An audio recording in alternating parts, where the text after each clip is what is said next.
సూర్యాపేట జిల్లా హుజూర్ నగర్లో స్థానిక శ్రీ కనకదుర్గ అమ్మవారి ఆలయంలో నందు దేవి శరన్నవరాత్రి ఉత్సవాల్లో భాగంగా ఈరోజు 4/10/2024 శుక్రవారం రెండవ రోజు అమ్మవారు గాయత్రీదేవి అలంకారంలో ముఖంలో అగ్ని శిరస్సున బ్రహ్మ హృదయంలో విష్ణువు శిఖలో రుద్రుడు కొలువు తీరిన విధంగా దర్శనమిచ్చారు. సర్వతత్వ వందే గాయత్రీం వేదమాతరం అని నిత్యం స్తుతిస్తే అమ్మవారు మన బుద్ధిని సన్మార్గం వైపు నడిపించినని ఆలయ ప్రధాన అర్చకులు నరగిరినాథుని రంగభట్టాచార్యులు అన్నారు.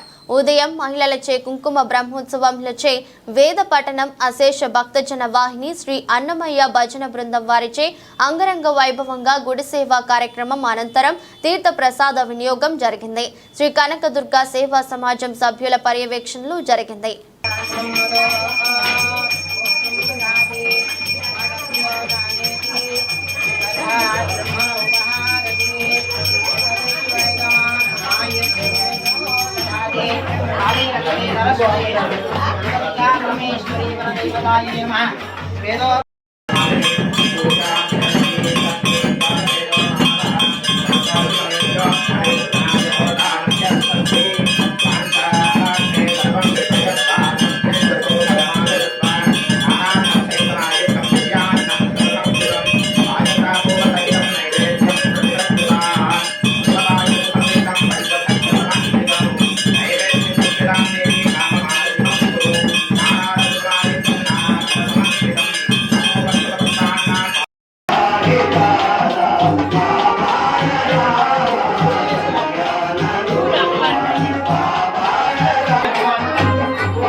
महागाली महालक्ष्मी महासरस्वती स्वरूपिणी गायत्री देवतायै नमः।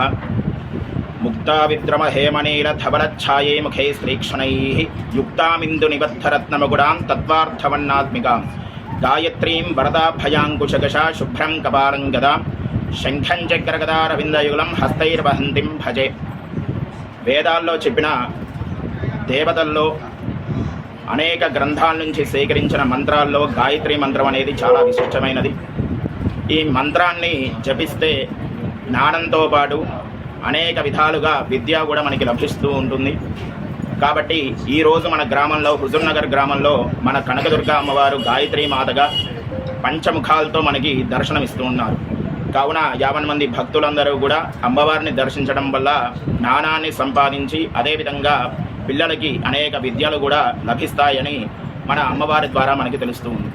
జై శ్రీమాత. శ్రీ దుర్గాంబికాయే నమః.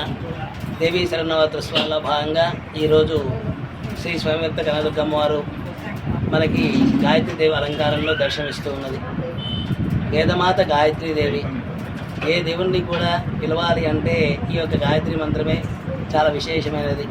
కనుక ముక్త విద్రమ హేల నీల ధవలఛాయే అని 5 ముఖాలు కలిగిన అమ్మవారు మనకి ఈరోజు మనకి దర్శనం ఇస్తూ ఉన్నది. అమ్మవారు దర్శిస్తే జ్ఞానానికి చాలా విశేషం ప్రతీచట మనందరికీ కూడా బుద్ధిని జ్ఞానాన్ని ప్రసాదిస్తుంది.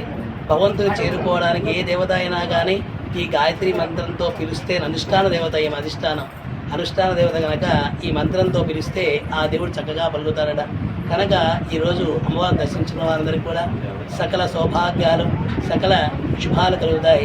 విశేషం.